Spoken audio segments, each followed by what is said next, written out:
ఉత్తరాంధ్ర ప్రజలైతే ఉత్తరాంధ్రలో జగనన్న ముఖ్యమంత్రి అయ్యాక జరిగిన అభివృద్ధి గతంలో స్వాతంత్రం వచ్చాక ఎప్పుడు జరగనంత అభివృద్ధిని జగనన్న ఈ ఉత్తరాంధ్రలో చేయడం వలన తండోపతండాలుగా తరలి వచ్చిన పరిస్థితి మనం ప్రత్యక్షంగా చూస్తూ ఉన్నాం.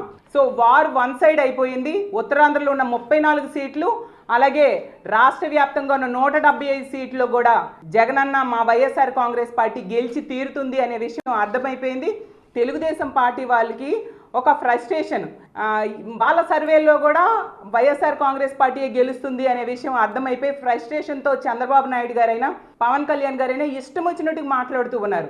పవన్ కళ్యాణ్ గారు నిన్న తీసుకుంటే ఆ సభల్లో అతని మాట తీరేంటి, భాష ఏంటి, ఆ ఎక్స్ప్రెషన్స్ ఏంటి, అవన్నీ ఫ్రస్ట్రేషన్కి అతను అంత ఫ్రస్ట్రేషన్కి లోన్ అవుతున్నారు అనే విషయం ఈ రాష్ట్ర ప్రజలకు అర్థమైపోయింది. ఎందుకంటే పవన్ కళ్యాణ్ గారికి అర్థమైంది అతను పిఠాపురంలో కూడా ఓడిపోబోతున్నారు. కూటమి అనేది